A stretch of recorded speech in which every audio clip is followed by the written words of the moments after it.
On today's show, we'll complete our breakdown of Ted Bundy's killings in Oregon and Washington, including his most risky killings at Lake Sammamish State Park.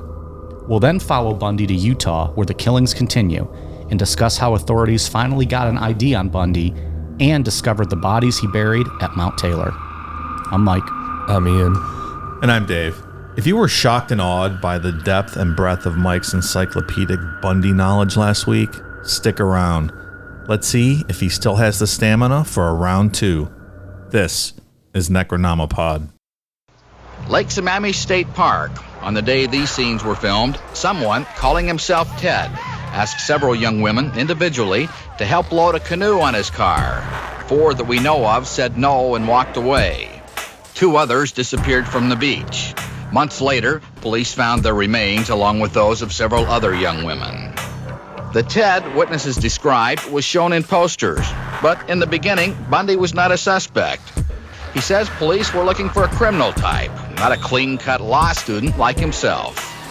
They get hundreds upon hundreds of leads. Which one are they going to pick? The law student with no criminal background, or are they going to, go after the real weirdos? So I was pre-gaming before I came over, in the interest of all fairness, with a Truly, very delicious hard seltzer. And Dave was just telling us about the red, white, and blue Smirnoff Ice drink he had this weekend. Is this what we've become? Apparently so. I mean, fucking delicious, though. They taste like bomb pops. Tastes like America. Looks like America, tastes like America.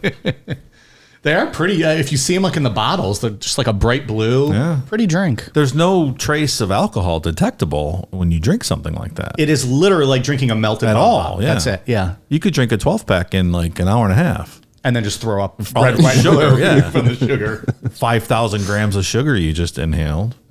But yeah, they are quite tasty. I would even ice myself so I had to kneel down and drink it quicker. Dave, you've been iced. Oh, damn it. Okay. It's like nobody in the room. It's not me chugging it. There's like blue drink coming out of his lips, just like drooling down his chin. All right. Well, I'm on the vodka now, so. Okay. Very see nice. how that Very goes. nice. What do you got? You got the citrus Truly. 100 calories, that's a lot. It's a cheat day. Yeah, I know. Well, I had Culver's before I came over here, so. So it's a cheat day. It's a super cheat day. 100 calories is a lot. Oh, but I had Culver's an hour ago. Okay, buddy. Double smash burger with mayonnaise loaded up on it.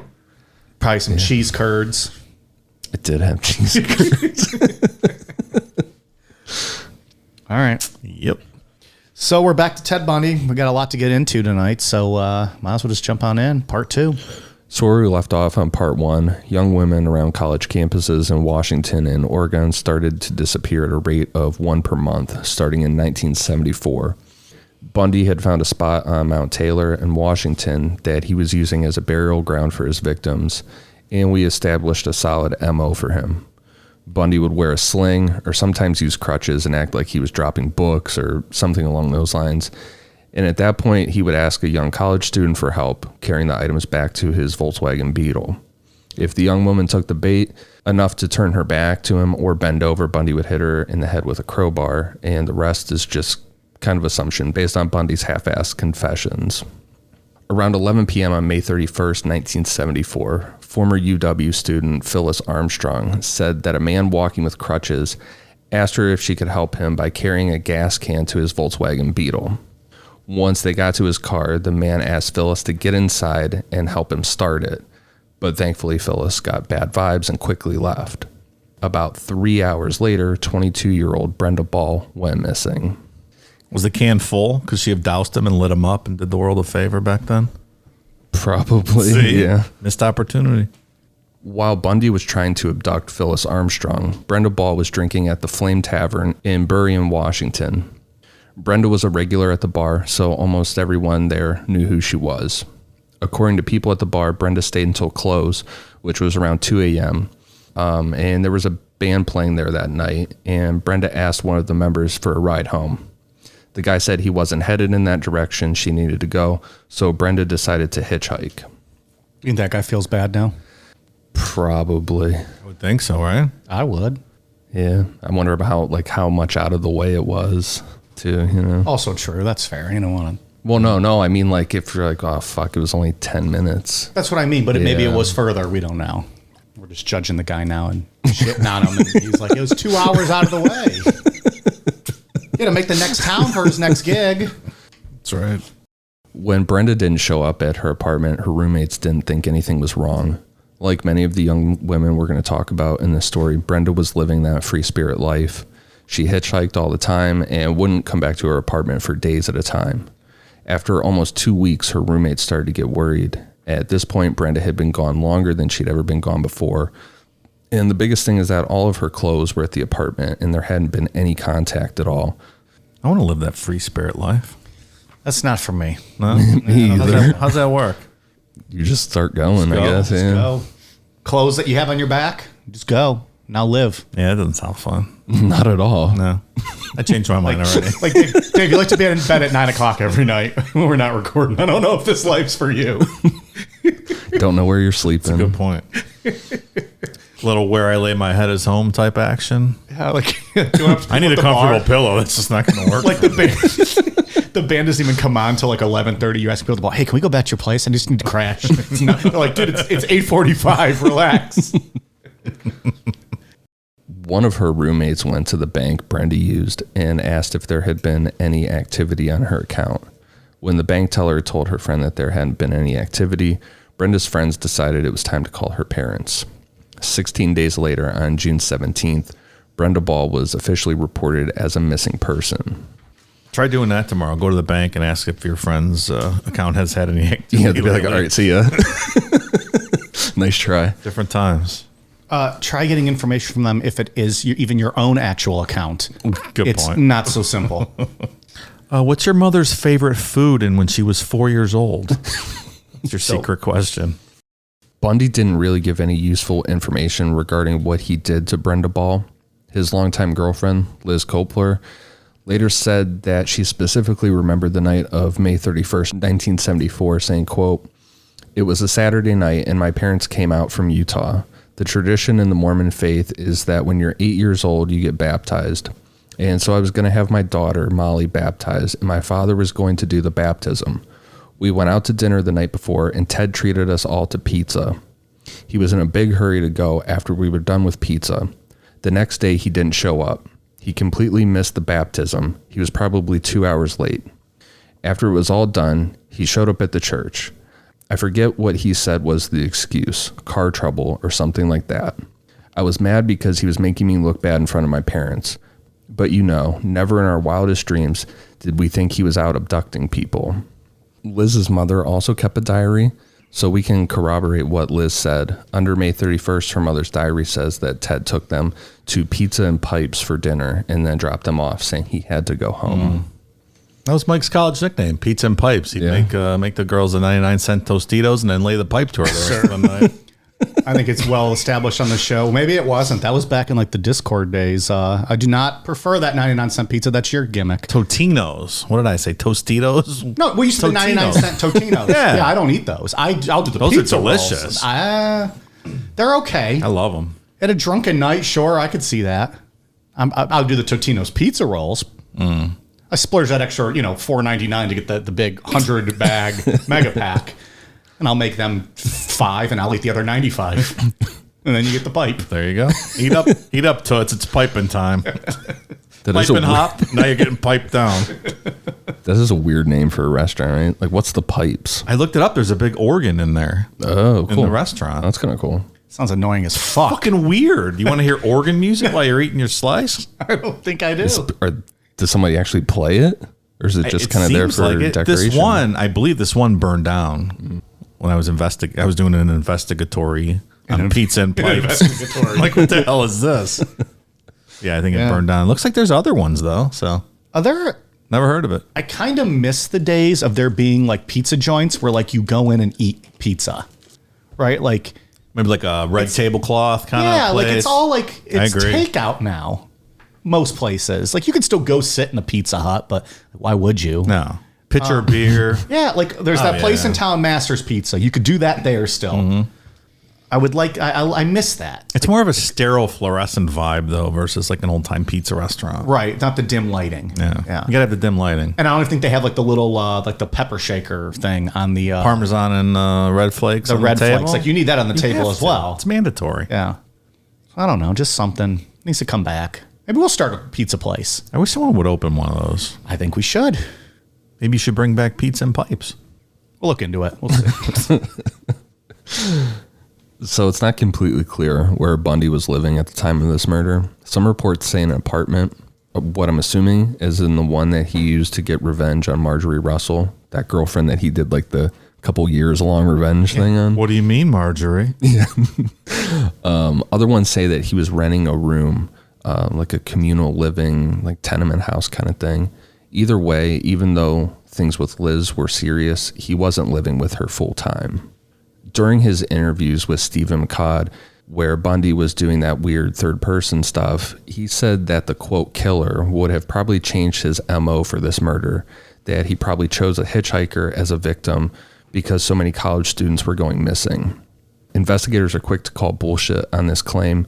And this theory makes the most sense to me, is that Bundy decided earlier on May 31st that he was going to kill a victim that night. But there was only a certain window of time that he could attack a college student. He prayed around college libraries and things like that. So in an effort to start looking for a potential victim at dusk, Bundy rushed out of dinner with Liz and her parents. By the time he found Phyllis Armstrong, it was already 11 p.m., and there weren't any other options around campus. So when Phyllis got creeped out and took off, Bundy's only option was to attack a hitchhiker. This wasn't some master plan of his to change MO and be, the super cunning killer. Imagine being in such a frenzy like that where you're out to dinner with your family and you just can't help yourself. You got to rush them through and get out there so you can kill someone that night. Burning your mouth on scalding hot pizza to get out. It's wild. He does that a lot. It's risky, right? Yeah, and it seems like he tries to fight off. I don't know if he tries to fight it off or it just seems like it boils over a lot with him, where it gets to a point where it's like, I have to do this. This has to happen tonight. Yeah. Oh, speaking of the burning your mouth on the pizza, you ever seen those horror movie memes? Like where they put the I don't think little I have. pizza Oh yeah. The pizza roll in her mouth, and like they're screaming, so it looks like their mouth is burning from the pizza roll. Eating like pizza Toni rolls. Collette in Hereditary. Yeah. It's really funny. Eating pizza rolls is one of the most dangerous games a person can play. Like you want them so bad, and you like either have to have patience or you're just going to burn the shit out of your mouth, and that's it. You're just looking at them on the plate, like, Yeah. think they're ready yet? They're ready yet? And then like you eat like 2 or 3 of them when they're super hot. But then your mouth is just burnt. You can't taste the rest of them. So it's like, was that first 3 really worth the enjoyment? Because now the rest you're just literally chewing and swallowing nothingness. Here's what you do: you make them. You get them on the plate. You let them sit. You go open a beer. Okay. You have that one beer, and typically, I mean, as long as you're not fucking shotgunning it or chugging it, by the time you're done, it's about ready to go. If you're just casually drinking that beer. It's good advice. So you got to kind of think ahead, though. You don't want to get to the point where you're like, I'm done. I just need drunk food. Just Go with saying. that. I mean, if you're eating them at the end of a drinking night, which is when I typically would. What else would you? Well, lots of times, but Like saying, for breakfast? Yeah. What do you mean? what do you eat with your orange juice? So you got to kind of take stuff with a grain of salt with that whole third person. But Bundy said the quote killer would have talked to Brenda for a while on their drive. And when he found out that she didn't have any plans for the rest of the night, he asked Brenda if she wanted to go back to his place and drink some more. He told Brenda that there was a party going on at his place. So according to Bundy, all he had to do was stay focused and keep Brenda at ease. When they got back to his place, there wasn't a party going on. Bundy said that Brenda would have been nervous at first, but she was, quote, drunk and bored enough to go into the house and drink with the killer. Bundy said that they had consensual sex, but that wasn't enough for the killer, so he decided to strangle her, killing her in his apartment. This whole scenario is more than likely bullshit because investigators would find Brenda's skull on Mount Taylor with a huge fracture in her skull that likely came from a crowbar or the tire iron. He's probably just telling Stephen McCod bullshit. Plus, if he was living in just a rented room in a tenement house or something, doesn't seem like it'd be easy to do that, right? It's not an ideal place No. probably to do stuff like So that. he just drove right to the mountain. Yeah, he probably did exactly what he did with every other victim for the most part. Continuing with that whole wolf in sheep's clothing thing, at this time Bundy was working in Olympia, Washington as the assistant director of the Seattle Crime Prevention Advisory Commission, where he wrote their pamphlets to hand out on rape prevention. After this, he worked for the Department of Emergency Services, a state government agency involved in the search for missing women. At the DES, he met and began dating Carol Ann Boone, a twice-divorced mother of two who is going to play a huge role in part 3. Probably a good place to learn about police procedures related to missing women, right? Working on that commission. Yeah. That's terrifying. Where there's holes, their response plans and whatever. Yeah. That's what we were talking about last week, too, where he said that that the wolf in sheep's clothing thing is probably just as much of a turn on as the killing. Just sitting there on that commission, knowing he's getting one over. That he's the one writing the rape prevention pamphlet. Smirking to himself. Yeah. Yep. Also, it would have been a little bit funny, Ian, if you were talking about Carol Ann Boone and you were like, she's going to play a huge role in part 6. Just let it go. Yeah, and just keep talking. Well, it actually might be part 3 or part 4 at this point. I don't know. We'll see when she pops back in. Joke suddenly isn't so funny anymore. Just became a reality. On June 10th, 1974, 18-year-old Georgianne Hawkins went out with one of her sorority sisters to a party on campus. Georgianne didn't stay very long and only had a couple drinks. Before she left, Georgianne told her friend that she was going to the Beta Theta Pi house to say goodnight to her boyfriend and pick up some notes from him for an upcoming Spanish final. Is that the Beta Cuck fraternity, Mike? The Beta Theta Pi's? That is not. Okay, I'm just asking. Nope. It was a pretty quick walk to see her boyfriend, only about 90 feet away. She got there at 12:30 a.m. and stayed for 30 minutes. When she left to walk home, which was only 6 houses away, Dwayne Covey, one of her boyfriend's friends, saw her and said hi. They talked for about 2 minutes, where Georgianne brought up her Spanish final. And when they said bye, that was the last time anyone saw Georgianne alive. 6 houses. Georgianne had lost the key to the house she lived in. So if she was out, her roommate, Dee Nichols, would stay up and wait to hear Georgianne throw rocks at her window. It's like John Ramsey out here. Did you go get a new key? Is it hard to get a key? Shatter a fucking window. Every time. At least she has the excuse of being like a college student that probably, they don't have a ton of money. Sure. Ramsey was a well-off dude. Dude, what are you doing? Well, let's break another window. Still one of the just stupidly ridiculous things of that entire story. It's so outrageous that it's either true or it's one of the stupidest lies ever. That's true, because he was saying it's like a cover-up. Yeah. But weren't there multiple windows that were smashed? Supposedly it was something he did all the time. Maybe he thought of that afterwards and went down there and broke some windows. Yeah. And he's just cover like, it up. oh, it's just something I do. Yeah. I get drunk and I come home and I go, Ramsey, smash! And he just breaks the window and comes in. It's so stupid, though. Yeah. It really is. When 3 a.m. came around and Dee didn't hear any rocks hitting her window and there were no other signs of Georgianne, Dee notified their house mother and the police were eventually called. Typically, the waiting time to report a missing person was 24 to 48 hours, depending on the police department, but because there was an obvious connection between most of the college students going missing, police arrived at 7:45 a.m. and launched a search. Police were working on the theory that all of the missing young women had similar appearances. Like the others, Georgianne was a young Caucasian female who was considered beautiful, intelligent, and had long brown hair that was parted in the middle. Police were also working on other similarities. The disappearances all took place at night, usually near ongoing construction work, and were within a week of midterms or final exams. All the victims were wearing slacks or blue jeans when they disappeared, and at many of the crime scenes, there were sightings of a man wearing a cast or a sling and driving a brown or tan Volkswagen Beetle. I think I would have changed my car by now. Yeah, he really loved a little bit, that Beetle. Even dying on that hill with the Beetle, man. We're going to talk about in the upcoming episodes next week and probably the week after that even when this motherfucker escapes from jail, he steals a Volkswagen Beetle to make his getaway. Right. That's crazy. He loves them.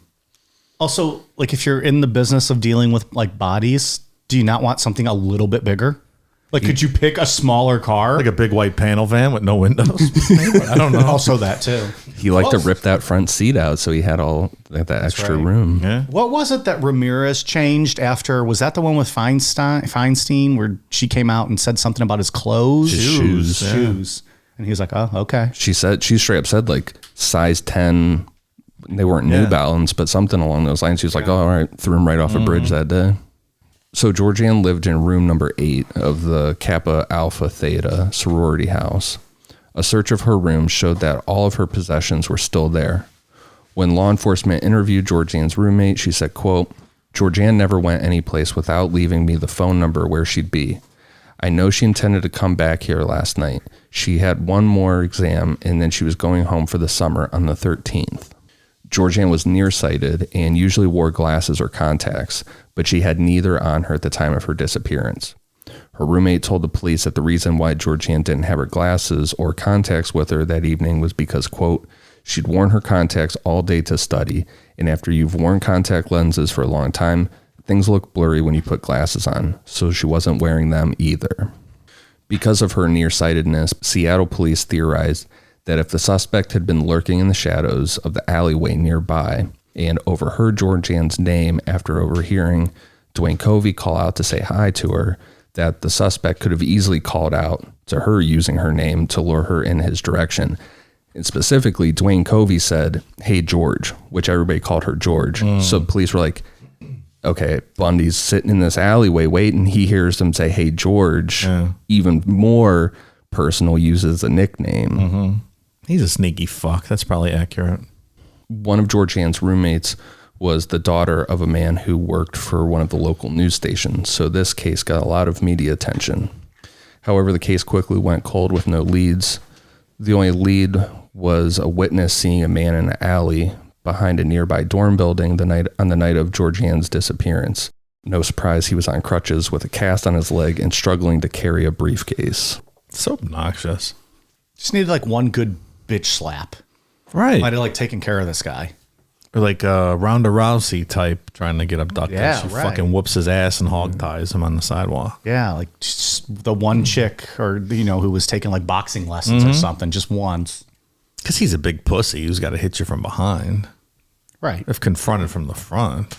Yeah, like He's not there's doing no real anything. like any physical altercations where any of them had a chance. It was all just sneak attack shit. Yep. Bundy went into more detail about Georgianne than he did with the other murders when he was talking to Detective Robert Keppel in 1989. Bundy said he approached Georgianne as he was coming out of an alleyway, limping on crutches and dropping his briefcase multiple times. He asked Georgianne for help carrying the briefcase to his car that was parked about 160 yards away from where they were standing. Georgianne agreed to help him, and when they got back to his car, Bundy hit Georgianne in the head with a crowbar one time, knocking her unconscious, then pushed her in his car and drove away. This part really creeps me out for some reason. But Bundy said as they were driving, Georgianne regained consciousness and started incoherently talking about her Spanish final, at which point Bundy hit her in the head again with the crowbar. That's awful. A huge concussion, I'm sure. You don't even know what's going on. Yeah. You're just still talking about Last thing that was on your happening mind. that you remember, yeah. Once Bundy got to a secluded area, which I'm assuming was Mount Taylor, he said that he pulled Georgianne out of his car and quickly strangled her to death with a piece of rope.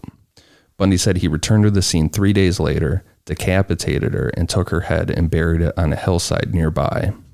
Bundy also said that on the afternoon after he abducted Georgianne, he rode a bike back to the scene and saw that her house was taped off by police, but no one was at the parking lot where he attacked her, because why would they? It's over a football field away. That's not even what they're working on, you know? They don't know. So he was able to go and recover Georgianne's earrings and one of her shoes that had fallen off when he was pushing her into the car. God damn, they're just sitting right there.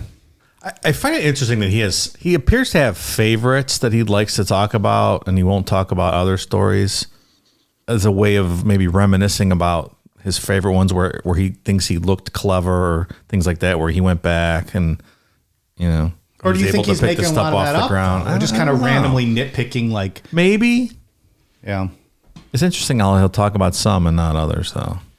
And I think we'll see in the trial later when he's acting as his own attorney, he's clearly getting off by hearing people recount how they found bodies and things like that. So I think he has favorites, favorite kills, favorite victims. He does have a creepy way with some of them of asking witnesses to really go into detail about it. Like he likes over and over and over again. Yeah. Where it's like, okay, dude, you're being a fucking weirdo. Yeah, how does the judge not step in at that point and be like, dude, motherfucker, go sit down? Wait for the judge. The judge loved him. The one judge was like, well, if you would have done something different with your life, you would have been a good lawyer. Yep. It's like, why are we patting this guy in the back?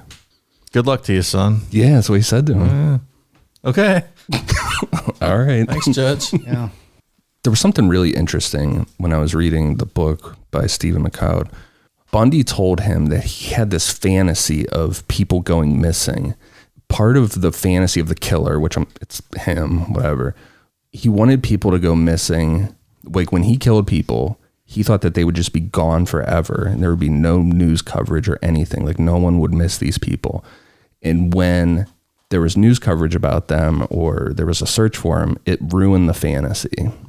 It's very weird. This is the guy who thinks he's intelligent. Yeah. Like if I kill them, there'll be no talk about him. It's a very odd fantasy. He fancies himself an intellectual.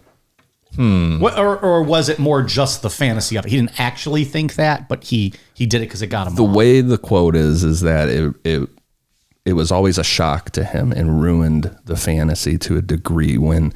Wait, they're looking for this person? Yeah. Like how dare they look for this person kind of thing. It's very interesting. What kind of like narcissism is that? Like fucking almost intense. like how dare they ruin my fetish and my fantasy? Like who do they think they are looking for their loved ones when I'm, doing my thing, getting off over here? Yeah. And he's hunting in the wrong socioeconomic victim pool if he, looking for victims that no one's going to miss. Right. As we've seen with numerous other serial He's better killers. off with the hitchhikers and, the nightlife scene. I just found that very odd. It's a very How weird his brain works. Yeah, it's a very weird fantasy. Like why I don't understand why that would be such a big part of it. When we've talked about other people who got off on watching like the news coverage. Right. And like who was it? I've mentioned it before, who went back to like the scene of the crime to watch them find the body. Oh, our friend yeah. Peter Curtin. Yeah. He used to love that shit. That's right. Like he would go back and hide like in the bushes and watch them discover like the body of the woman he just killed. Or he'd set a house on fire and hide to watch the people try to put it out. And drop loads as soon as he saw.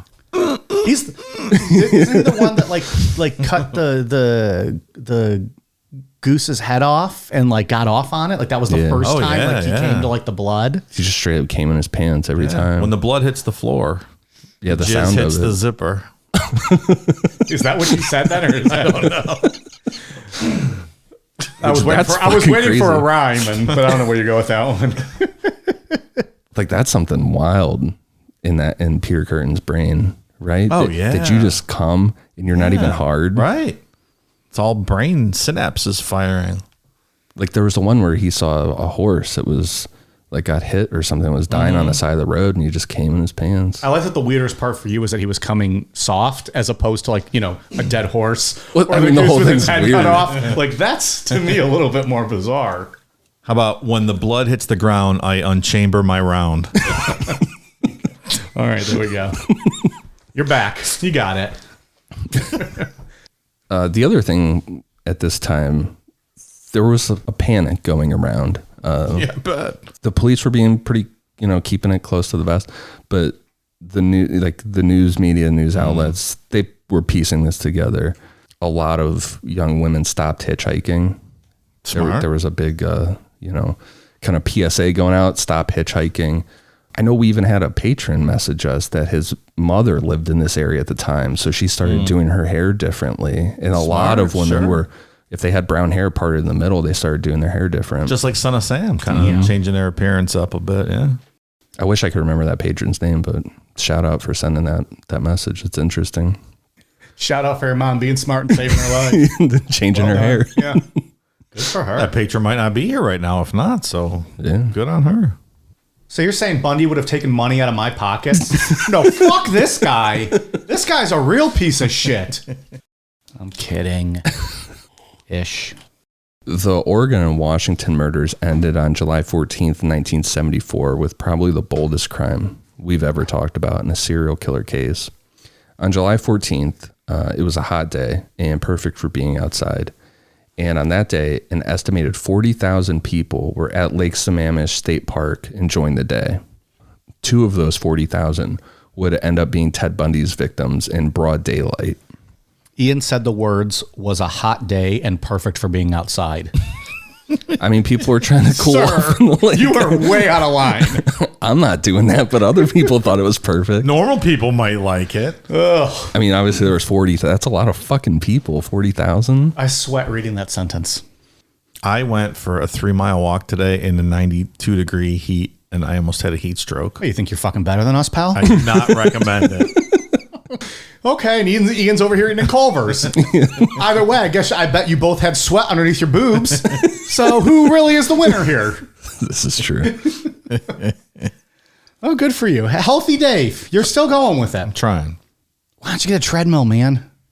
I have a treadmill. I wanted to get outside, get some fresh air. 2 houses down, you're like, why am I doing this? I don't want to be outside anymore. So he's completely emboldened now, taking risks. He feels like he's invincible.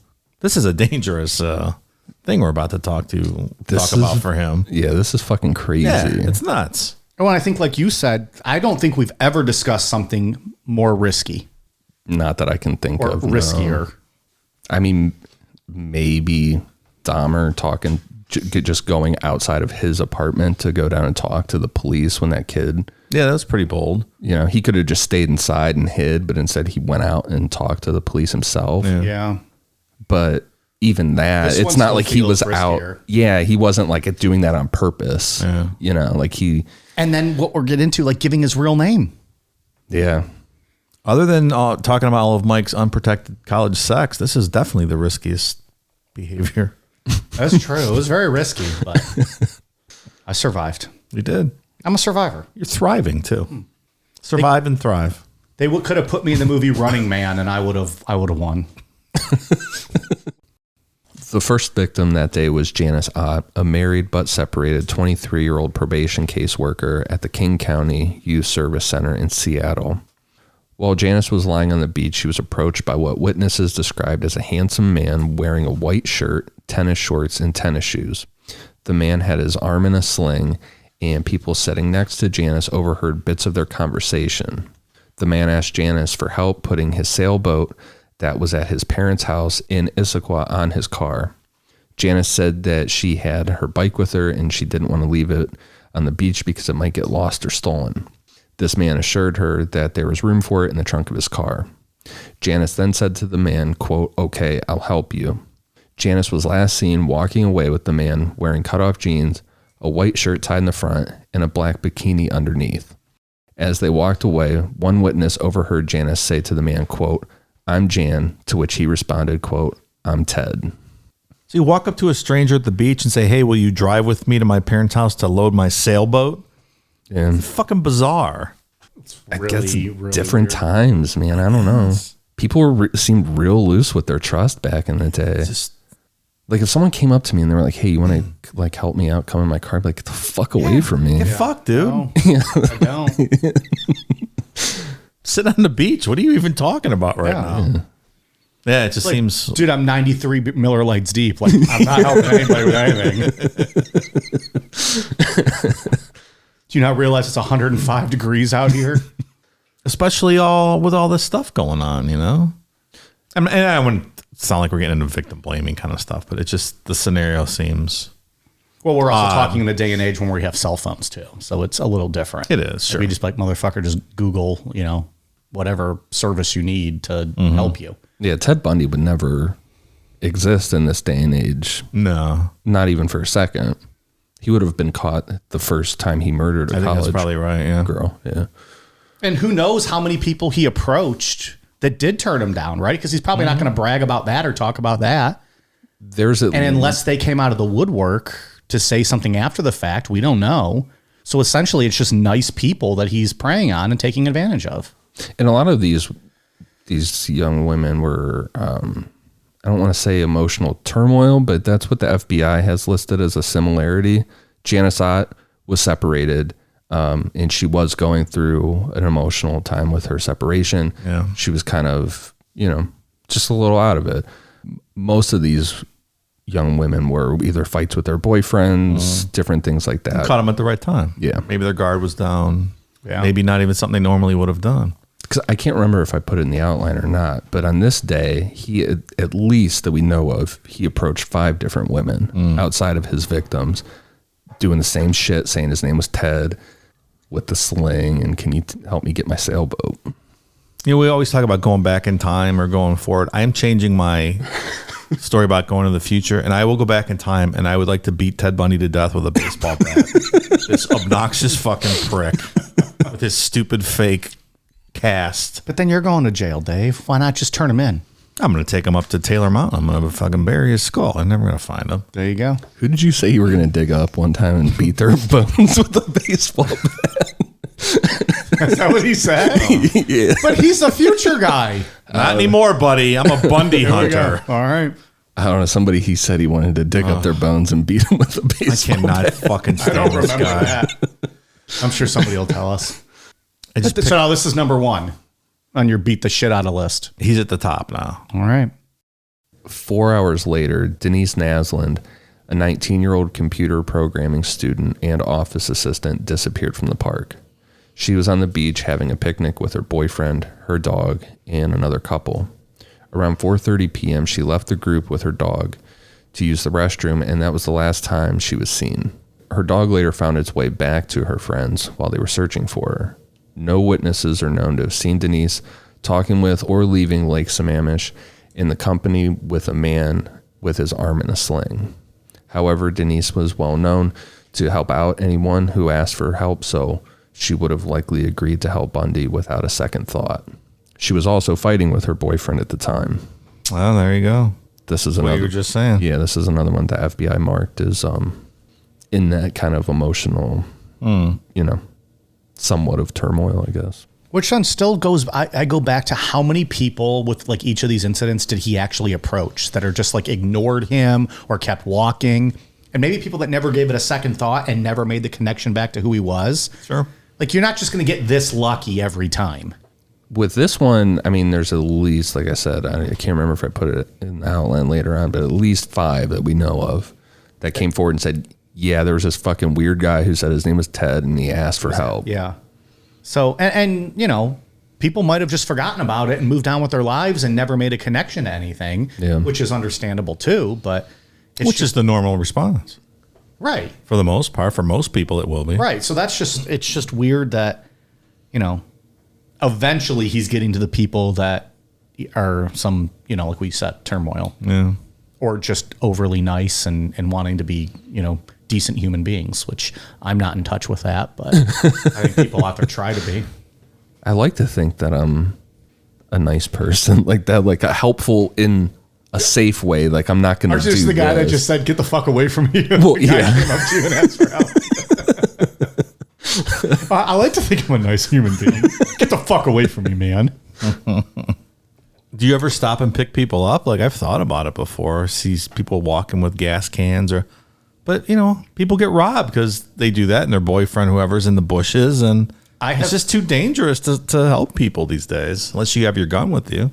2 or 3 times I've seen either people on the side of the road, like walking like they were out of gas, or people that look like they might have been in a small fender bender and have slowed down and just said, "Do you guys need any help?" And then they usually just say no when I keep driving. That's nice, yeah. But it's not like I'm not stopping even. Like I slowed down to the point where if I needed to pull over, I could. But I don't think I'm putting myself in any danger. Like, you're not going to get to me. I can still just keep rolling. Right. But I've stopped to ask if they needed help. I remember one time I was like on an off ramp. I was getting off on 3 from 71, and there were people stopped. And it was like at night. I think I was coming back from like a whatever shift or something. And I stopped and asked if they needed help. I think it was 2 women, but they said they didn't. So I just kept going. They probably thought you were going to kill them. Maybe so, which is smart by them though too. But that's my point. You just can't trust anyone. right, like if I was them and it was dark and I rolled up, like Right. you'd be like, we don't know what this fucking guy's intentions are. But Keep driving, Peter Curtin. yeah. And then they'll just call me Peter Curtin. I was like, ugh. I guess I do all my stuff with like money related. Like I'll buy people shit, or like Drug Mart does that thing where they have like the little flyer of what the local pantry needs or whatever. Sure. Like I'll buy stuff for that, or give homeless people some money or something. I take it back. You're a good guy. Yeah. I'm not picking anybody up. I'm not picking anybody up or. You are the first recipient of the Cool Down Media Man of the Year award. Nice. We'll follow up again next June. We'll see who wins again. Spoiler: it's probably gonna be you every year. I am not hard in the slightest right now. You should be. Think a little bit. That's a major award, fella. Man of the Year. The inaugural Cool Down Media Man of the Year. Wish Dave had his game show, like round of applause. People going nuts. Woo! So what Bundy told Stephen McCod seems to be pretty accurate with the evidence that would be found later. This quote is from their conversation after Bundy has explained that he found an empty house to break into. He said that this was more than likely a vacation house, and he knew that whoever, or quote, the killer, knew whoever owned it would not be coming back anytime soon. This quote also starts after Janice Ott is already bound and in the house. Would the MO be the same with the second victim? Since published reports indicate that a number of women were approached in the same manner that day, and since the first one worked, since he wasn't acting with much restraint, I guess he figured a similar approach would also be successful. Would he change clothes? Probably not. Would there be any alteration in his appearance? Probably not. Would the second be taken to the same place as the first? Well, we're figuring this person had fallen into kind of a routine or pattern, and so we'd assume he took her to the same place. We can assume that because apparently the bodies were found in close proximity to each other. Would the second victim see the first victim? Oh yeah, probably. In all probability. Would the other individual still be alive or not? Well, had he been cautious, he would have probably killed the first individual before leaving to get to the second girl. But in this instance, since we've agreed he wasn't acting cautiously, he hadn't killed the first girl when he abducted the second. Would there have been any unique thrill or excitement from having the two of them there together? In all probability, we're probably talking about an aberration here, a unique circumstance. Would the first victim be conscious? In all probability. What happened when they encountered each other? It seems there would be little importance attached to the arrival of the second individual. It seems the person would be more acutely interested in her own welfare and well-being. I suppose if you took two such individuals and kept them confined for days or months, they would certainly establish a rapport and be very concerned about each other's welfare. Here, there was a good amount of fear and panic. Most of us freeze under those circumstances. We might surmise that in this case, there was little interaction as such. This individual would not want interaction, as he did not want interaction on a one-to-one basis. What happens then? He'd follow the same pattern with the second girl as the first. In view of the other girl? In all probability, yes. After the sexual assault, he has two bound victims. What does he do now? Well, by this time, his frenzied compulsive activity of that day has run its course. Then he realized the jeopardy he was in. Then the normal self would begin to reemerge and, realizing the greater danger involved, would suffer panic and begin to think of ways to conceal the acts, or at least his part of them. So he'd kill the two girls, place them in his car, and take them to a secluded area and leave them. Right away? Within a matter of hours. That's pretty straightforward there. Seems to be very accurate based on how these women were found. Clear as day. He's speaking about himself. Who knows what house that took place in? We don't know that. Which is fucking the house crazy. Probably still don't know. Yeah, which is crazy. There's some house out there near Lake Sammamish. Yeah, that is creepy. Where this took place at. I feel like if I was not there that week, I might be selling that house. Just in case. Yeah. That's awful. Aside from the witnesses sitting next to Janice Ott on the beach, which were the ones who overheard her talking to Bundy, 5 female witnesses described an attractive young man wearing a white tennis outfit with his left arm in a sling, speaking with a light accent, which they said perhaps was Canadian or British. He was introducing himself as Ted, and he was asking for help unloading a sailboat from his tan or bronze-colored Volkswagen Beetle. 4 of them refused, and one went with him as far as his car, saw that there was no sailboat, and took off. So the story changes. First he's going to go pick up the sailboat, then it's helping me unload it. In the book, in the conversations when he's talking about this, he says like, well, the killer would have tried the sailboat thing, and when one person or when someone saw that there was no sailboat, the killer would have had to switch it up and say it was at a parent's house or something. Yeah, the killer probably would have to switch it up. Now he's doing British accents too. So stupid. Hey, wanker, I'm Ted Bundy. What's your name? Which is even weirder. Like, why would anybody fall for that? Yeah, right? You know, like, not to victim blame, like you said, or fault these women, but talking with a British accent, be like, weird. Like, who are you, dude? But they said Canadian too, could being up in the Pacific Northwest. Maybe he picked up a little bit of a Canadian accent. Yeah, maybe. I mean, it's not, I know Minnesota and, kind of that area has more of the Canadian type accent. So, you want to help me move this sailboat, do you? I don't know. I can't picture him doing an accent. No. I just can't. But they're the only, these were the only people that kind of heard him use that? Yeah, that's what these people reported. Said? Mm-hmm. Wow. With this, police finally had a detailed description of their suspect and a potential name because he was saying Ted to everyone. So a composite sketch was printed in the newspapers and broadcast on news stations. Liz Kopfler, Ann Roll, one of his DES coworkers, and one of his UW psychology professors all recognized the profile, the sketch, and the car and reported Ted Bundy as a possible suspect. But detectives were receiving about 200 tips per day, and they thought that there was no way a clean-cut law student with no criminal record could be their guy.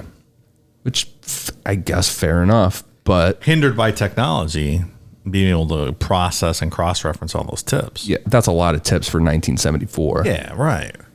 And when you hear this, it's like, yeah, no fucking way this guy is doing this. It's funny, they all knew. They're like, that's fucking Ted. Yeah. That's him. It's his fucking car. It's Ted. I wonder how forceful they were. I don't know. Well, we're going to see in a little bit. Liz is really sure of it. Yeah, I knew she reported. I didn't realize Jaws' mom called him too. A plethora of people reporting him. Yeah. They had him pegged, man. They knew. God damn. Now a word from our sponsor, BetterHelp. Life can be overwhelming, and many people are burned out without even knowing it. Symptoms can include lack of motivation, irritability, fatigue, and more. We associate burnout with work, but that's not the only cause. Any of our roles in life can lead us to feel burned out, and BetterHelp Online Therapy wants to remind you to prioritize yourself. Talking with someone can help you figure out what's causing stress in your life. When I get burned out, my stress level skyrockets. This usually causes me to have crippling anxiety, which then prevents me from getting anything done. I often have to take time to stop, remind myself to breathe, and just relax. Talking with someone about how you're feeling can also help you out, more than you probably realize. Your mental health should be taken seriously. Nothing can cripple your day or stunt your motivation more than feeling depressed, anxious, or sad. We all have a lot to deal with in our daily lives, be it the struggles of work, keeping food on your table, or even paying the bills. Your mental health is one area that you shouldn't have to worry about. So whether life currently has you down, you're feeling unfulfilled, we're all experiencing our own form of strain on our mental health. And for that, BetterHelp is here for us. BetterHelp is customized online therapy that offers video, phone, and even live chat sessions with your therapist. So you don't have to see anyone on camera if you don't want to. It's much more affordable than in-person therapy, and you could be matched with a therapist in under 48 hours.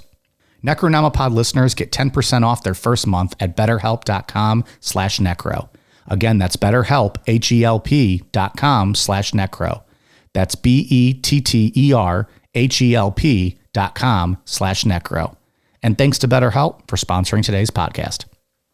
Since Bundy was living his normal life throughout all of this, he was applying to other law schools.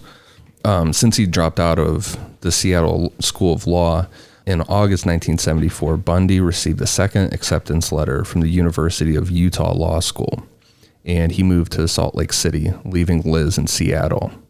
He stayed in constant contact with Liz, but he dated, quote, at least a dozen other women. Ted got hit with some reality in the Utah Law School that he wasn't as smart as he thought. He said other students, quote, had some intellectual capacity that he did not. He found the classes to be way over his head, saying, quote, it was a great disappointment to me. Oh, boohoo, fuck boy. He found out he's not Mr. Smarty Pants. Yeah, he did not do well this time around. Asshole. Bundy moved to Utah in September of 1974, but on his way there, he claims to have murdered an unknown hitchhiker in Idaho. Bundy said that he picked up the young woman and then raped and strangled her. Bundy told two different versions of this story. In one, he sunk her body in a river right away, and the other was that he went back to where he left her body the next day to take pictures of her and dismember her. He brings up the picture thing quite a bit in various accounts. And he says like he got rid of them and destroyed them, but like a Polaroid type deal going on. On September 6, 1974, two hunters came across skeletal remains near a service road in Issaquah, about 17 miles east of Seattle and 2 miles from Lake Sammamish. King County Police sealed off the area, and after a 3-day search, 2 skulls were found along with other bones and patches of reddish blonde and dark brown hair. Through dental records and samples of hair taken from hairbrushes, it was determined that the skulls belonged to Janice Ott and Denise Naslund. There was also a third set of remains discovered consisting of a femur and several vertebrae. It's pretty much accepted that these belong to Georgianne Hawkins, but they were unable to be identified, and to this day she's still considered a missing person. The first known murder Bundy committed in Utah was of 16-year-old Nancy Wilcox. This happened on October 2nd, so Bundy himself said that the killer would have been trying to kind of go clean or go straight for a couple months here, which makes sense, given the time frame, but that he was trying to not do this kind of stuff. But Fresh start, new Ted. yeah, It's a new me. new Ted. Utah and Ted. Yeah. Mormon Ted. You walked 3 miles today, new Dave. He didn't See? kill for 3 months, new Ted. Same thing, right? Maybe get those magic underpants when he became a Mormon. It just changed his whole, the magic underpants stopped him from killing. He tried. Did his best, I guess. Can we roll back a couple minutes here? We talked about the Polaroids. Doesn't Mike Namapod still owe the fans pictures of BTK poses himself in the woods doing? What was the, did I just say I would do it, or did something had to have happened? No, you just said you would do it. Yeah, that's like 15 people are listening, though, so it doesn't hold up in court. Now there's 30,000 people listening, so. Yeah, I believe it was supposed to be like a reconstruction of the BTK pictures. Maybe in the right setting, in the right moment, with enough alcohol, that could be done. We'll see what happens. So it's still on the table. It's not off the table. That's it. Did someone bring that to your attention, or is I this just hear people ask about it every now and then. Jesus Christ! Yeah, I see a comment pop up. Yeah, they There was never like forgot. 4 people listening back then. Not anymore. They want it, man. So people go back 3.5 years ago, and they're like, "Mike fucking said this, that asshole." And then they listen to every other episode. Pretty much that's how they say it. And they hear us yeah. talk about all these other things that we never delivered on. We have a lot of great ideas on here when we're drunk and, Sure. tomfooling around. But you and the BTK poses, that seems to be a big one that people would still like to see. Maybe on my OnlyFans then. Jeez. Sick freaks trying to get off in knee and lingerie. Yeah, I remember when he's like hanging from the tree kind of with that weird mask on. There'll be a lot of. Oh, I don't want to hang from a tree, though. That's weird. Yeah, he's like all bound behind and shit. We'll hold you up. We won't let you fall. You guys just hold like my feet, but like we'll edit you guys out so it looks like I'm hanging there. All I'm going to say, there's probably going to be a lot of bean flicking once you finally take these photos and release them to the public. Okay. Hey, to each their own. If that gets you off, photos of me and, my hairy thighs get you off, have at it. Sorry to derail. I just, Polaroids popped in my head and triggered my question about BTK. I get it. Speaking of photos, that's how this all started. I sent you guys a photo a couple hours before we recorded. I was out watering my lawn, drinking a delicious hard seltzer, listening to Nickelback Rockstar as loud as my speaker would go, like every, man does. And I sent you guys a picture of like the speaker and like the hard seltzer, and Ian's like, that looks refreshing. So I was like, I'll bring you some, pal. We all just want to be big rock stars. That's what I hear. On October 2nd, 1974, Nancy Wilcox disappeared after leaving her parents' home in Holiday, Utah. When Nancy didn't come home, both of her parents thought that she ran away. It sounded like there had been issues with that in the past.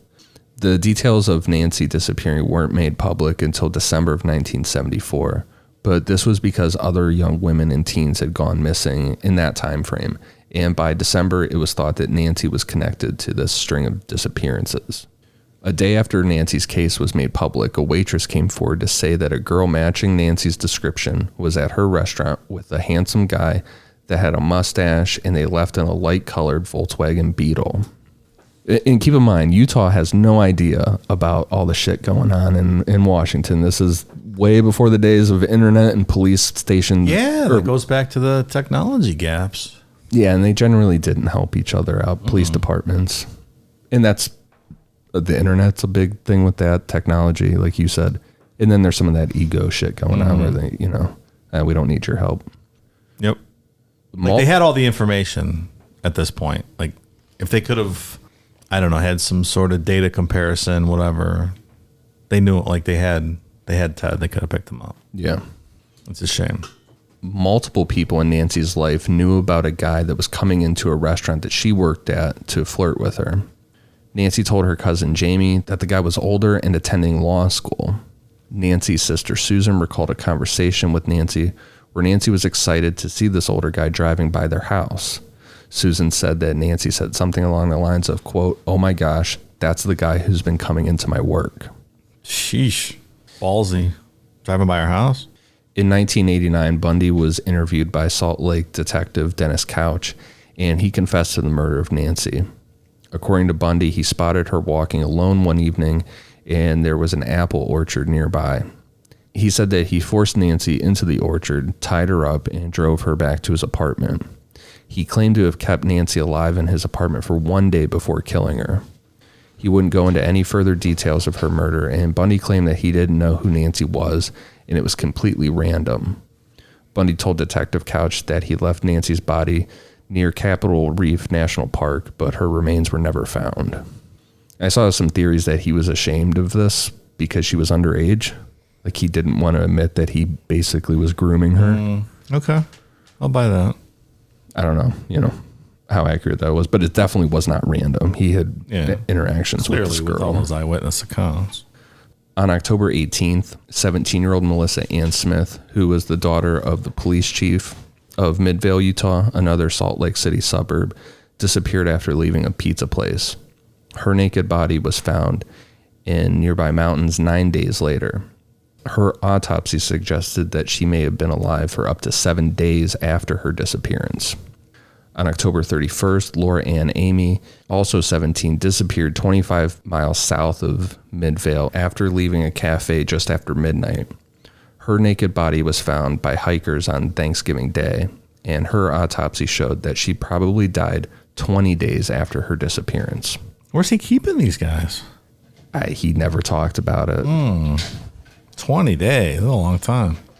Both girls had been severely beaten, raped, sodomized, and strangled with nylon stockings. In later confessions, Bundy talked about how he would go back to the corpses of both girls, where he would put makeup on them and wash their hair. Now, he tries to backpedal on that in some other conversations that he has and say that, no way, that's a lie. He didn't do that, but it's in police reports. It's like, so who else was doing that? Yeah, right. Someone just found their bodies. For a hike. Like, ooh, I'm going to wash your hair. But that is fucking weird. Well, hopefully someone was able to put some makeup on Handsome Ted when he got to prison, and so he knew what it was like. I wonder what that scene looks like. Which scene? Him going back to this and putting makeup on these women and washing their hair.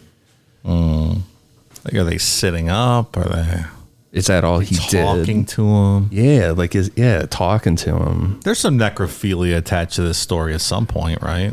Or at least hinted at. I think this is the biggest hint, but there's nothing for sure. Yeah, it's weird that you'd want to keep them somewhat fresh.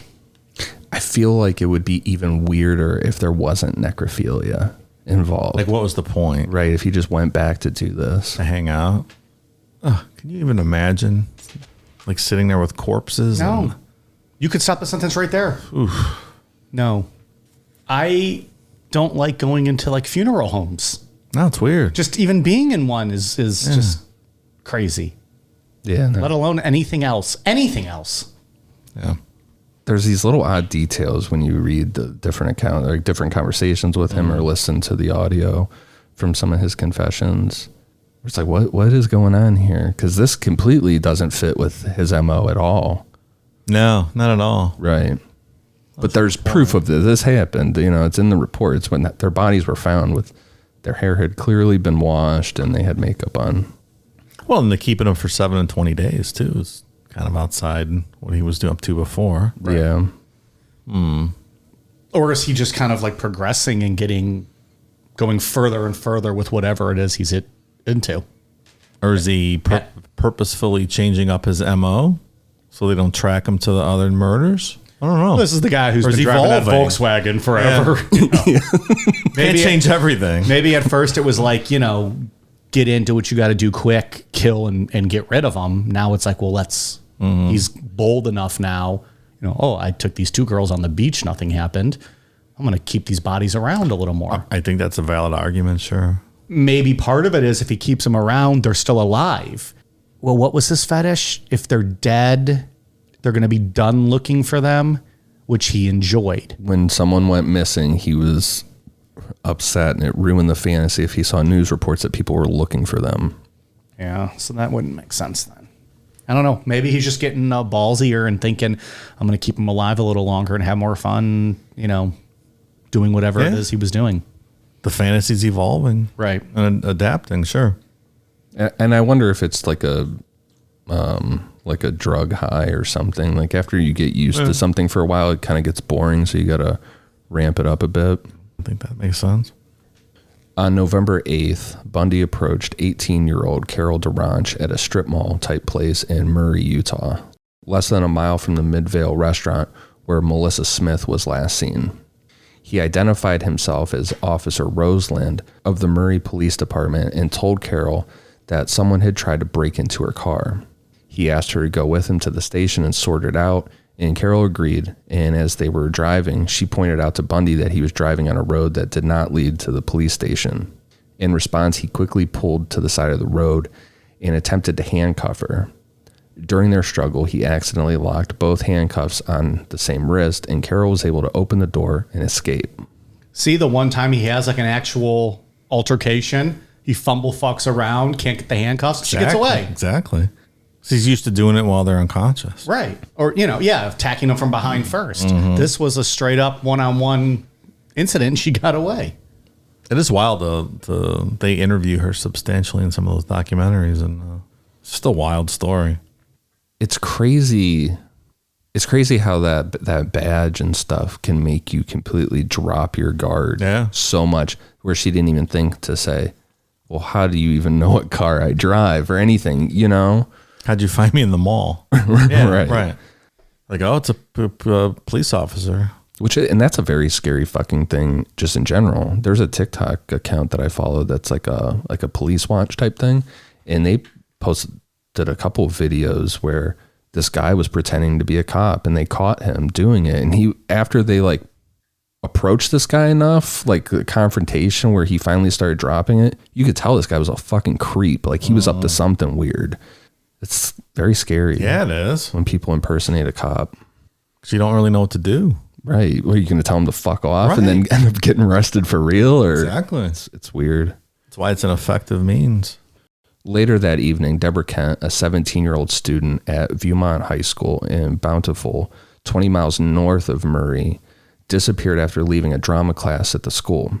The school's drama teacher and a student told police that, quote, a stranger had asked each of them to come out to the parking lot to identify a car.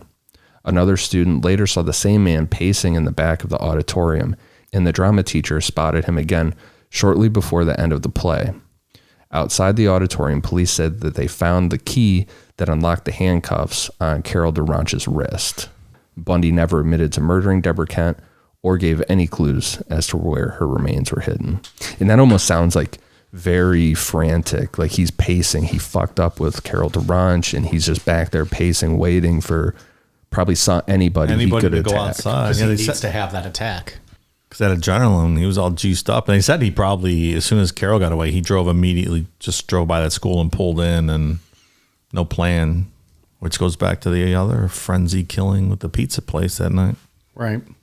In November, Liz Kopfler called King County Police a second time after reading that young women were disappearing in towns surrounding Salt Lake City. Detective Randy Hergesheimer of the Major Crimes Division interviewed her in person, which bumped Bundy up on the list of suspects, but police still had their doubts. The Lake Sammamish witness, which was considered the most reliable by detectives at that point, failed to identify Bundy from a photo lineup. So they at least put him in a lineup of guys. The person that was approached just didn't pin him. Because he changes his appearance a lot. He's very good at that. We talked about that last week. Yeah. It's really it's actually really creepy how just a hairstyle change or just a little tweak to his facial hair can change him completely. It's like a different person. It's very weird. Liz is on it, though. She knows for sure. She knows. In December, Liz decided to call the Salt Lake County Sheriff's Office and told them what she had been telling authorities in Washington. Bundy's name was added to their list of suspects, but Liz's tip wasn't really taken serious. In January 1975, Bundy traveled back to Seattle after his final exams and spent a week with Liz. Liz didn't tell him about her suspicions or the fact that she had called police multiple times. She made plans to go out to Utah in August of 1975 to visit Bundy, which sounds like it was a way for her to keep tabs on what he was doing until someone ended up taking her serious. That is fucking heroic of her. It's a tough spot. What do you do? Yeah. Like, you know what this guy's doing, and yet you're going to be brave enough to be like, well, I'm going to keep tabs on him then until someone else, some authority figure does something about it. She got a kid, too. At any point, he could just kill you. Yeah. Good for her. Yeah, and like that picture you posted on Instagram of him and her by that fireplace and stuff. Yep. She's just going along with it like it's nothing's wrong. Yeah, just sitting there like a happy little family. Mm-hmm. After Bundy visited Liz, he stopped off in Colorado before heading back to Utah. On January 12, 1975, 23-year-old Corinne Campbell was on a trip to Snowmass Village with her fiancé, Dr. Raymond Godowski, and his 2 kids. During the trip, Dr. Godowski was planning on attending a cardiology conference in Aspen. So while he was attending seminars, Corinne took the kids sightseeing. On the evening of January 12th, Corinne, Raymond, and the kids were relaxing in the lounge of the Wildwood Inn when she decided to go up to their room and grab a magazine. When Corinne got to the second floor, she saw a group of doctors who recognized her from the cardiology seminar. So after saying hi, she continued down the walkway towards her room, and that's the last time anyone saw Corinne alive. How in the fuck? Like, this one's nuts. How did he... Yeah, this is how did like he even make this stealth mode happen? type shit. This is weird. And like, was there no surveillance in like the hotels back then? Probably not back. Like every 75? hotel now, there's a camera on every floor. Yeah. At least by the elevators. Like, how did he get her out of the hotel? Where did he do all this? Why are you taking chances like that? Took her in a room, I don't know. knocked her out, put her in like a bed sheet, and took her outside. I don't know. Seems difficult. Even that is In a going hotel. to be obvious, Yeah. but still, unless you did like one of those, like they had like one of the back stairwells that led to a parking lot. Yeah, If there's no like cameras, I said, he's then you just do invincible it. at this point. At least he thinks he is. And this is so just weird. I know I wrote it later in a couple paragraphs here, but it's just like she's just straight up vanished. Like the hotel just swallowed her up. And we've all traveled, obviously, and tons of our listeners and stuff. You go to a hotel room with your partner and stuff, and people say all the time, like, I'm going to go back to the room real quick and grab something. Yeah, I'm going to go get some ice, whatever it is. Yeah, you don't think that's the last time you're going to see that person. Maybe he got her out to the parking lot, like did the whole like sling carrying a luggage. Hey, can you help me get this to the parking lot? And It could be, they're sure. walking together, doesn't look like anything, and then boom, hits her, throws her in the trunk. Probably. Or like, can you help me carry something up to my room or whatever? Yeah, something. Just if he's got a sling, hey, help me. After a while, when Corinne didn't come back down to the lodging area, Raymond decided to go up to their room and check on her. When he got there, he saw that the magazine she was going to get was still there, and it didn't look like anyone had been in the room. Raymond called the Aspen police, but they had nothing to go on. Like I said, it's just straight up, like she vanished. A month later, her naked body was found on a dirt road fairly close to the resort. She had been brutally beaten in her head with a blunt object, and she had deep cuts all over her body. In 1989, Bundy confessed to murdering Corinne, but he didn't give any details, just said, quote, "I did my thing." He tried to backpedal on this admission, but on the day that Corinne went missing, credit card receipts show that Bundy bought gas in the nearby town of Glenwood Springs, which is just 40 miles away from Aspen. Which, it's very interesting.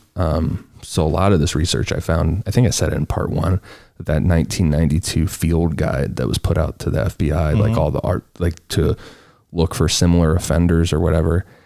For the 70s, it's fucking crazy the tabs the FBI had on him, like the timeline that they were able to piece together. Yeah. Like, I don't understand how they found the gas receipts, if he just kept them or how, but they have a huge just trail of him. Wow. Yeah. It's really interesting. I don't know how they compiled that, but good old fashioned police work. Yep. So he was there. We know he did this. Also, when the FBI analyzed his Volkswagen Beetle, they found hairs that were microscopically similar to hairs from Corinne's hairbrush. On March 1st, 1975, investigators in Washington and Oregon got their first big break in the case of missing college students. Investigators found Bundy's burial site on Mount Taylor when 2 forestry students from Green River Community College found the skull of Brenda Ball. 2 days later, on March 3rd, Detective Robert Keppel found the skull of Susan Rancourt, who had vanished from Central Washington State University in Ellensburg. Roberta Park's skull was the next to be found, and the last remains to be found on Mount Taylor were those of Linda Ann Healy, which was just her jawbone. And that's where we're going to pick back up on part 3. In part 3, we'll continue to cover Bundy's murders, him being baptized as a Mormon, his first arrest and first trial, and definitely not wrap it up. We're going to go to a part 4. Still got a lot to get to. Never had any doubt. I think I learned a lot of details here that I was unaware of previously. And I'm sure Mike, the expert, knew all about them, but... Well, I just like Ian to tell his story, though. Like, read the notes I wrote and just get through it. I appreciate it. Mm-hmm. No problem. Great outline, Mike. I mean, thanks. And Ian read it really well, too. But he's the man of the year, Cool Down Media Man of the Year. So we got to put a little plaque on the wall, like the employee of the month. And then we put the little placard underneath for each name. And it's just always Ian because we're pieces of shit. So anytime one of us is nominated, Ian just plays a clip of us, wanting to bang Casey Anthony. And we're immediately eliminated from the running. So I don't know. I'm not going to ask final thoughts because we got a lot to get to, but yeah, I think I know Ted Bundy. That story, or his story, has been kind of beaten to death. People just cover it over and over again. There's so many books and documentaries and stuff, but hopefully we're putting some new information in here for people. The FBI files that I found on him are really, really interesting. Yeah, that mixed with the book that I was reading, The Confessions with the Killer, is really good. It's very interesting. Good stuff. Okay. We got some patron shout outs. Thank you very much to Matthew Corley, David Graves, Joshua Theo, Randy Maurer, Chup, Clint Barnett, Mike's Dangling Inside Out Rectum. Jesus, pal. Don't Be a Little Shit. Santiago Mendez, Jintar Mikovicut, Christian Brown, Izzy, Jason, Difficult Damsel, Noah Young, Mike's Full Balls, Holly Vol, Mike Jar Squatch, Chef Boyardee cans. Was that you, Dave? No. Okay. That was my guess for the week. I'll probably have more. Stockars, Alexandra Pontiff, Amy Klee, Lucas Wood, Anna, Amy, Simply, Kurt, Emily B, K, Mike Stinky Poon. There's a lot of people obsessed with my name. There's a lot of Mikes out there. Maybe they're just talking about them. Piper Jones, Banshee, Josiah, Maybe Verstinks. I think it's Mike. B. Verstinks. I got it now. Yeah. So I'm guessing that one's Dave. Might have been. Jordan Vasquez, Isaiah Aliyamama, Terrence Wendt, Ashley Clark, Kate Layton. Thank you all very much. We are at patreon.com/Necronomipod. Ian. For iTunes, I have one for Cindy Magoo 10. Are you kidding me right now, Kelly? Samantha loves Dave. Oh, big fan of Samantha loves Dave. So she realized that she can just update her iTunes review to get bumped back up to the very top. Oh. Yeah. She said, I didn't realize I could rate you guys again. So she gave us a second review? Yes. If you reword and edit your review, it just goes back up to the top again. Okay. So presumably, in theory, someone could do that every week and get their review. And to the Ian's top being of the Mr. Nice list. Guy, obviously, Cool Down Media Man of the Year, and he's gonna read them every time they do that. Bish Please 44, Lindsay R 77, Spilling Sin. I like Lindsay R's review. It said if I had one complaint, it said I can't marry Dave. That's a good review. There's still time. Charlie Oman, B Wood Ford, Miranda 0498, and Yo 416. Thank you guys for the awesome reviews. Actually, Mike, it was if I had one complaint is that I can't marry Dave or flick Mike's nips. So that's our other complaint. Yeah, that was never happened. You will be knocked out cold before you even had a shot to get within an inch of these nips.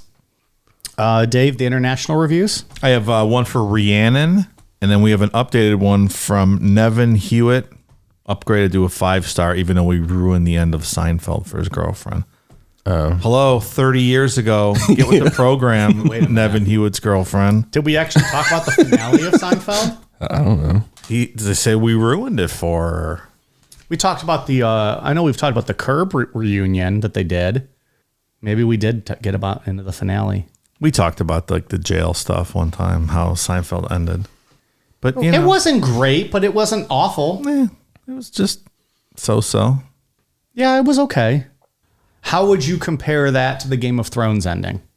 I didn't think the Seinfeld ending was great. So Game of Thrones is better. Okay. Yeah, I feel like once it's like 5 years old or something, it doesn't count anymore. Yeah. Do you think his Yeah, we can't be held accountable for that. Like that was literally what, fucking 1998, 99? You think she's seen Ozark yet? Here, let me tell you how Ozark ends real quick. I was very angry with Ozark. We shouldn't even get into this yet. People are gonna get pissed. Yeah, that just ended like a month ago. Yeah, let them watch that one, pal. I don't know. What's the limit on spoilers? Like a year? Like you have a year to watch something. No, because people go back and find old shows. I wouldn't do a year. I don't think after a year though, like if you didn't watch it live, at that point you have to be like anytime you open social media, something might pop up with the finale. It's true. After a year. I don't think you could be held responsible at that point. Yeah. You think she's seen Stranger Things season 4 part for 7 episodes yet? Let's go into them. Let's tell her what happened. Let's. I'll tell you what, I think I said this in our text thread. If the second part is the same as the first and it has a good series finale, I would say it's probably the best show of all time, in my opinion. There's one more season though. I thought the 4th is the last season. No, there's one more. Oh, well, fuck. I don't know what I'm talking There's about. season 5, I believe. Ozark is the one ending. Ozark's over. It's over. Or it's over. And I'm mad about it. Yeah. And Stranger Things broke up their season 4 into like a 2-part thing. But there's going to be a season 5. But I thought there was a season 5. I thought there was one more. Well, he's going to look it up. We'll chit chat for a minute. Dave, how would you rank, and I think you and I disagree a little bit on this, the Californication finale? I thought it was great. It wasn't perfect, but it was really good. Yeah, I thought it was okay. It was what it needed to be. It gave you hope. I think that's the case for a lot of shows. There's not really a good way to end some stories, and people are expecting like this genius kind of enlightened moment where the show ends, but that's not really how things work. And I think some endings get painted in a bad light because people weren't expecting that, or they were expecting something great. I agree. I think this is a 2-parter as well. With what I'm going to say. Did you know that David Duchovny wanted Hank Moody to die? That's how he wanted the series to end. Really? Yes. Okay. And 2, I think something like that, like a killing, like a sad ending, actually sometimes makes a show better. because you're going to kind of have like that feeling of like, oh my God, like there was so much potential with Hank. Like you don't get like that, like, oh, well, they could have done this and they could have done this. And, you know, like the way Californication ended, it was like, oh, he's going to have that hope with Karen. Maybe they're finally going to get back together. Yeah. Then if he died, it's like, well, that, you know, his life was kind of leading on that path of addiction and being an alcoholic and, you know, just kind of self-destruction. So I don't know. I think there's something to be, I don't know if I even made my point, but that doesn't matter. There's something to be said about a sad ending. I feel like sometimes it's better. Yeah, like when Tony Soprano got the shotgun blast to the head in a diner at the end, like that kind of capped off the series. But is that, but no, I haven't watched it. Isn't that not what happened though? Someone walked in to the restaurant, I don't know, right? watch the show. But I know the finale because it's been talked about because it's been 30 years and I am aware that spoilers are going to get out and I'm not upset about it. But wasn't that one like somebody walked into the restaurant or something and like he looks up? Like they're hinting at like he's always going to have that fear of what's going to happen. Yeah. To me, that sounds awesome. It was all right. It was a good... I haven't watched the show. Fine with it. I watched the first episode hammered one night and he mowed a guy over with his car. I was like, all right, I can get into this. And then I never followed up. Look, I will. Look, hey, never knew it. Now your girlfriend doesn't need to watch Sopranos. See? Problem solved. Solved it for her. Can we talk about The Wire next? Let's go through a bunch of stuff. So there is going to be a season 5. Yeah, I didn't know that. I thought it was over with this one. I do love this. It's fantastic. So far. It was really good. It really might be my favorite show, depending on how it all ends up. You know, in season 5 and whatever. I love all the characters in the show. Yeah, really good. Yeah, I love it. I'll give you a recommendation for a show I started watching. It's called The Offer. It's on Paramount. Office. I was like, yeah, okay. It's on Paramount Plus.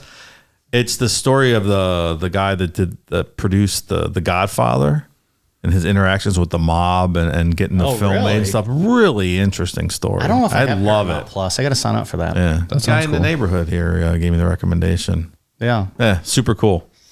I'm loving it. You guys want to ruin some more shows? Let's do this. I'll sit here all night and do that. Well, I can do like 3 shows that I've seen, but you guys can keep going.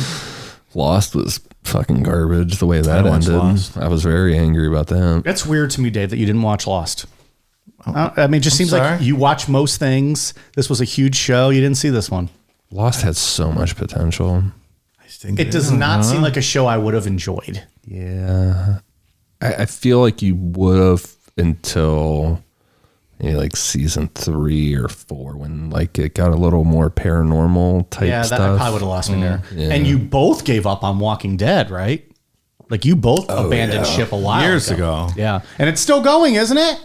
I think this is the last season happening. It's like Always Sunny. It just keeps getting renewed. Well, the guy that wrote the comic books, he quit. He just stopped. It was like, yeah, we're done. No one was expecting it. He just was like, yeah, it's done. There you go. I quit as soon as people complained about the Negan stuff being too violent. I'm like, well, that's the story, man. Yeah, that's the story. That's how it worked out. It was that was the one of the things that they stuck to the comics to the T on. It was very well done. I think that those two, I don't know if that's end of season 4 and into season 5, maybe. That was the premiere, wasn't it? Episode 1. Yeah, like the finale ends with Negan and then it starts up with him. Right. Those are probably the 2 best episodes of TV ever done, I think. There you go.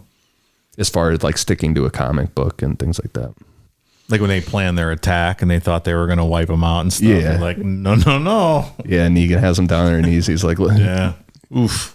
Was he say something like who's pissing their pants now or whenever he's walking up with that baseball bat? Oh, man. But yeah, no, I stopped that. Andy Bernard becomes manager of The Office. He does. It's a weird sentence to say, but he does. So if you're watching, Will Ferrell also. Will Ferrell, a brief stint, as what was his name? D'Angelo. Yeah, D'Angelo. Yeah. And he goes to dunk a basketball and it apparently crashes on him and he gets taken off in a ambulance and that's the end of it. He did like 4 or 5 episodes, right? Yeah. What else? Matthew Santos becomes president in the West Wing. Spoiler alert, he wins the election overall. Which one to call it? Alan Alda. Alan Alda. That wasn't the plan. They changed that. I know. They changed it because which one to call it died. John Spencer died, Yeah. and they changed it. Who was the chief of staff to Jed Bartlett in the series. They wanted, but I also heard that I read somewhere that Lawrence O'Donnell said that because he was like a advisor, executive producer. But then I read something from a writer that was like, no, that's not true. We never actually had that officially written. Oh, really? Okay. But either way, like you watch that and you see those two guys running for president, you're like, can they just both run for president in real life? Right. Because this is either way, America wins. Alan Alda was awesome in that. He was really good. Oh, really good. Yeah. You don't see him in much, really. He was in Ray Donovan the last couple of years. I think that's the last thing I saw. Was he? That looks like a good show. I haven't watched it. Oh, that's a really good It looked show. like a really. Is it still on? No. Was it just like a few seasons and did it get canceled? Or did it have 5, and then they did like a comeback finale movie. that's like the thing now. Like if you get canceled, somebody's gonna pick you up for like the movie, which might be good to like close things out. Like you get that, you know. Not if you're Arrested Development. Netflix ruined that. Well, the first few episodes ruined that one, pal. It's ridiculous. I thought the Breaking Bad movie was much better than the last few seasons of Breaking Bad. Really? What was the name of the fucking movie? El Camino, I think. Yeah. I liked the movie a lot. Yeah, it was good. Anyways, I would have been fine with that ending, though, the way that Breaking Bad ended. Yeah. because Jesse drove away, right? Yeah, he got out of there. In the finale. He fucking strangled Todd. to Exactly. death. That was the greatest thing ever, watching that was- Todd that get was strangled. Yeah, I fucking hate that guy. You guys really get so fired up about this guy. If you guys ever met this guy in real life, I feel bad. I feel like you guys would attack him. We probably would. I don't even want to watch movies with that He's guy. probably the sweetest dude. I just want to punch him. Just like this dumb fucking psychopath. Oh, man. Yeah, and dumb in intelligence. He's just yeah. fucking stupid. And Wasn't there a movie? He was in something kind of recently that I think we all watched. Maybe I don't remember. It doesn't matter. But I mean, I agree with you guys that I think of him from Breaking Bad. I don't want to physically assault him like you guys do, but I guess he played his part well, right? yeah, he did. Oh, yeah, absolutely. I'm trying to think of an act, something comparable to that. I don't know. We spoiled so many shows tonight. This is awesome. I like this. Maybe Ramsay from Game of Thrones. I think I hated him just about as equal as Todd. It was very. I think you can make that argument. yeah. It's very satisfying when he got what was coming to him. Whoa, spoilers, man. Yes, it was. I guess we're past the time, though, so go ahead. Did he get his head cut off? I can't remember. I just know they had the Battle of the Bastards and Jon Snow fucked him up. She had his dogs eat him. That's right. Sansa did. Yeah. She fed him to his own dogs. Nice. You should give that show another chance. I never gave it a chance. Oh, I thought you watched the first episode. Nope. Why did I think you watched the first episode? I think I talked about trying to watch it. What was it on HBO? Yeah. Okay, maybe. How many seasons was it? But they're 7. But they're the last few seasons are 2-hour episodes, right? Like movie. They're longer. I got to commit myself. Less episodes, longer shows. Yeah. Yeah. All right. There's a couple here and there that are longer. Like that Battle of the Bastards episode was long. Man. That one was like a fucking movie. Like the way they shot that one was yeah. really good. Like you have a gift. Like you can just go tomorrow and start watching Game of Thrones, having never seen it before. Like if that was me, I'd lock myself in my basement for the next But week. I already know what happens. Fucking Ramsey's eaten by his own dogs. What's the point? I get it. I mean, that's just amazing. If I could do that tomorrow, I wouldn't do anything else. I'd be interested to see, hear what you think Game of Thrones is. Just like what you've heard from us for the past 3 years, compile that into what you think the show's about. Maybe over the Necro Night at the Movies, instead of doing a movie 1 month, I'll just watch all of Game of Thrones, and then we'll just make an episode on Game of Thrones, and that'll be the Necro Night at the Movies. You're gonna watch all 8 seasons? Well, we'll get to it down the line, but once I finish it, we could just do a show on Game of Thrones, and I'll give you my initial thoughts, and you guys can just talk about how much you fucking loved it, and whatever else. And chalk this up to things that we don't follow up on. Maybe though. Maybe I would do this. I don't know. I need to watch something new. It's been a long time since I've watched something new. I'll watch it all again if we're gonna do this. Oh yeah, I would too. Well, I just discovered over Memorial Day weekend, History Channel did a little mini series on Teddy Roosevelt that I missed somehow. So I've been. I don't think I saw that either. Watching. I don't think because History Channel's not on YouTube TV. That's true. I think that's why we missed it. So it's only like, I don't know, 4 hours or so, but just limited time. So I'm going to work through that first because I got to watch Teddy Roosevelt. Of course. Then we'll see. Maybe I'll do some Game of Thrones for a future topic. I would rewatch that. I wouldn't even say you have to. I'm just saying if I watch it, we can discuss it. You're like, no, this is my excuse. It's for work. Got to watch it. It's like 90 degrees out. I don't want to go outside anymore. Yeah, you did your 3-mile walk. You're good for a month. All right. Well, we really had a bit of a thing here at the end. Anything else? We good? Yeah, I'm going to go home and watch the Skinwalker Ranch show. There you go. Any other spoilers we got to throw out? No, I don't think so. That'd be kind of rude. Well, at this point, though. No, I got nothing. Okay. Next week. More spoilers coming at you. That's right. It's a spoiler show. Welcome, everybody. That Seinfeld crew, they went to prison at the end of that show. That was terrific. I really love that. They really did. And then what's awesome is it was before like the era of like, well, you just make a movie to do another finale. And so it was Curb Your Enthusiasm that got to do a whole season on a remake. George was married, right? Didn't he inherit a bunch of money? But then his wife took some of it. And he lost all of his, but she invested her, so she still had all her money. Yeah, something like that.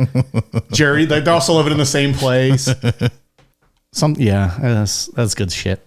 All right, we are on Twitter, Facebook, Instagram, YouTube at Necronomipod, patreon.com/Necronomipod, necronomipod.com for our, what do we got? Stickers still going on up there. Sure do. And Amazon.com, search Necronomipod for all of our clothing merch. Thank you. All right, you guys ready for a cool down beer? Cheers.